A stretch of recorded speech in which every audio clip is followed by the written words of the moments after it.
Believe me, if I started murdering people, there'd be none of you left.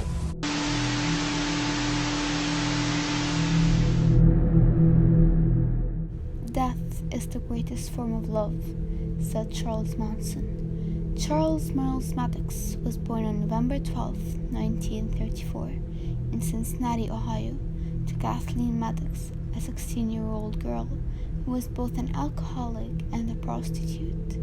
His alleged biological father was out of the picture. Kathleen later married William Manson, but the marriage fell apart rather quickly. By the time Charles was 12, he was placed in a boys' school, but he wouldn't last long there as he would attempt to run away and find his way back to his mother. Sadly, she would deny him. This is heartbreaking, as most criminals are the way they are from tragedies in their past. This has formed them into beings feared by everyone. Tell me a little bit about your background. Tell me, if you could describe your childhood in a couple of sentences, how would you describe it? I didn't have a childhood. Tell me a little bit more. Tell me more. I went to Charles Manson lacked family and love at the time he needed it most. As a child, he was neglected and not guided. By then, he was left on streets committing petty crimes. He also spent time in and out of strict schools and prisons for various crimes. For example, armed robbery. Charles enjoyed music. During his time in prison, he took it seriously. On March 21, 1967, Charles Manson was released from prison and moved to San Francisco, although he was reluctant to leave since it was the only structure he had. However, upon the release, he wished for a family to provide him love and care for him, so he started his own. This leads us to the Manson family cult. With his charm and persuasive personality, he was able to attract followers. Many of them were white middle-class women isolated from their own family. The family was around 100 followers of Manson, who shared his passion for an unusual lifestyle and a use of hallucinogenic drugs, such as LSD and magic mushrooms. The Manson family moved from San Francisco to a deserted ranch in the San Fernando Valley. Every follower in the cult worshipped Charles Manson, and they followed a set of very dark and disturbing rules. For instance, they had to take LSD daily, as I mentioned, and the woman would breastfeed any child.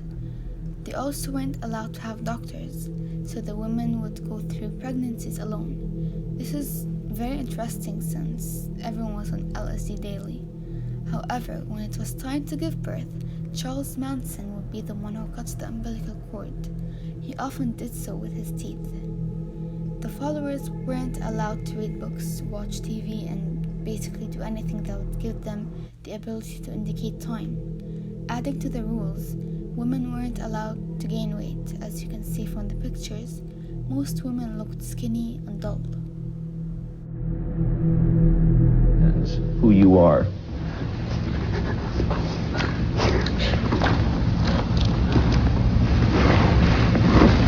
nobody. I'm nobody.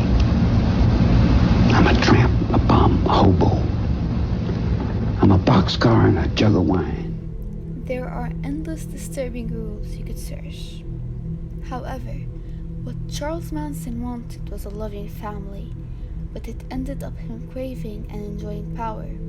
He shared intriguing beliefs with his followers, and it's unknown whether he himself believes it. This indicates his passion for power and mind control.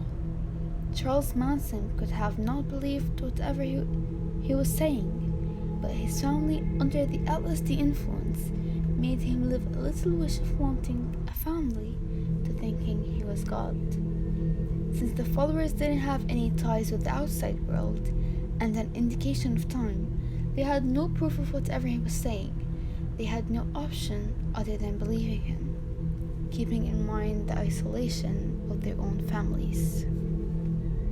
Charles Manson would often talk about a race war that he was certain was going to happen between the whites and the blacks, and that blood would be shed. He told his followers that they would hide underground when race war happens, and once they would emerge from underground, they would be saviors for the black race who would win the war. And he named this mad prophecy after the Beatles song Helter Skelter. The Manson family admired the Beatles, and they believed that the Beatles loved them. As I mentioned the love of music to Charles earlier, it doesn't stop there. He wanted to pursue it as a career. Manson later met Denise Wilson of the Beach Boys. They would attempt to write songs together, but that didn't last long since Charles started threatening Denise. According to the prosecuting attorney on the Manson case, his love for music and lack of success in the music industry led to the Manson family murders. This made him angry, and he began calling the rich industry insiders that paid no interest in him pigs. It's pretty evident that Charles doesn't like rejection or denial. He started off this family as an escape from his sad past and broken family. Charles was reminded of his mother. He decided that the rich industry insiders needed to die. This ultimately led to the Manson family murders. Prior to deciding that they were going to kill, they would participate in a weird activity referred to as creepy crawling, where they would break into people's houses, rearrange the furniture, and maybe steal some things. The purpose of this was to give people the feeling of lack of safety. They didn't mean any physical harm, simply they wanted to make people feel uncomfortable in their own homes, and this is deeply unsettling. In August 1969, they would go from their nothing creepy crawling to something far worse. Charles Manson gathered his followers and announced that it was time for Helter Skelter to begin. He sent some of his trusted believers to commit homicide against Hollywood's wealthy elites and tried to frame black men for their crimes, consequently starting the race war he believed was coming. Prior to this, Manson made a list of people he believed deserved to die. Roman Polanski wasn't a target, but he was chosen for his house because once Charles unsuccessfully tried to get a recording deal from a producer who once lived there. Charles Manson didn't want to get his hands filthy. However, he made a rule. Whoever he sent on a mission had to get the job done. He let his followers do his dirty work. On August 8th, he told his cult members to kill anybody who were in the Polanski's home and to make it violent, and it was so disturbing and deeply sickening. 5 lives were lost in this horrifying bloodbath. The 5 included Sharon Tate, who was 8 months pregnant. She died pleading for her unborn child's life. Susan Atkins was the one who brutally murdered her. She stabbed Tate mercilessly in the stomach, then used Tate's blood to write on the front door, "Pig." The reason why Charles commanded each member to play a role in the slaughter was because if you play the part, you are less likely to confess. The next night, August 9th, Charles Manson gave the same members a task. He sent them to kill the Los Angeles business owners, Leno and Rosemary LaBiancas, inside their home. After the gruesome murder, they wrote with blood, "Death to pigs," and added "Helter Skelter." Rosemary's son from another marriage found it very strange that the blinds were closed. He called his sister and her partner, and when they entered the house, they were met with a bloody scene. Upon researching, the Manson family were arrested, but not on count of murder. Authorities didn't even suspect the cult. They were arrested on separate charges. While in custody, one of the followers started speaking proudly to other criminals about the crimes the family committed. If not all, most criminals don't believe what they're doing is wrong. In fact, they see it as something great and extraordinary. They're proud of what they're doing, and the psychology behind it is interesting, and I'll leave that for another video. However, the followers didn't shut up right there. They continued and praised themselves. They mentioned to other criminals that there was a list of other people targeted. This list included Elizabeth Taylor and her husband, Frank Sinatra, Steve McQueen, and Tom Jones. These were a fraction of the endless list. When they were asked why they specifically wanted to kill celebrities, they mentioned that they liked targeting high-profile people since they would be frequently talked about. Their narcissistic personality craved attention, and that is what kept them going. It was through the confession of Susan Atkins, while she was in detention on suspicion of murdering Gary Hinman during an unrelated incident. This led detectives to realize that Manson and his followers were involved in the killings. Various motivations were examined during the trial. I'd like to add that Charles Manson was a schizophrenic and he suffered from paranoia. I personally believe one of Charles' motives was his past. It probably played a big role if you look at it from the psychological side. During the trial, Charles showed bizarre and violent behavior.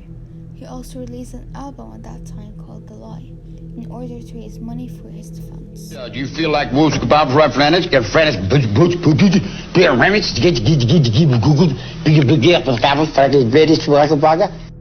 On January 25, 1971, Manson was convicted of first-degree murder for directing the deaths of the Tate LaBianca victims.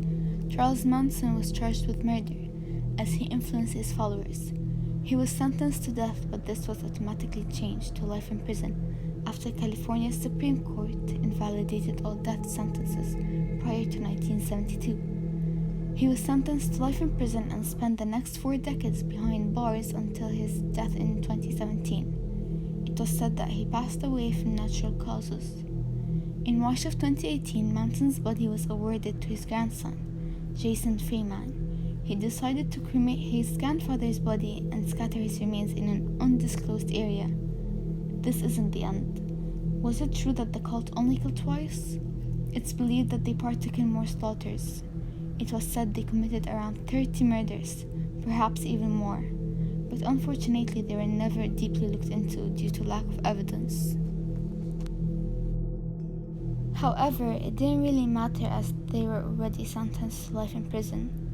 In my opinion, I think they should have looked into it more for the family of the victims and for psychologists and criminologists to learn more about the motives and their mentality, simply to investigate their criminal mind and their way of murdering. Was there a pattern, a secret they tried to deliver? Anyways, that's it for Charles Manson and his cult. It was the end of a strange and disturbing life. I'll leave y'all with a question before I wrap up this video. If Charles Manson received the love every child deserves, would he have formed this bizarre cult and has changed beliefs, leading to murder and dark thoughts?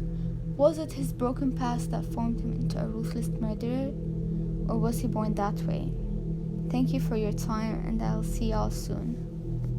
I think it is about you that makes people want to be a part of whatever it is you're a part of.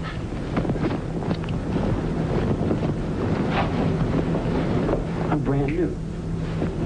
Everything I do is always brand new.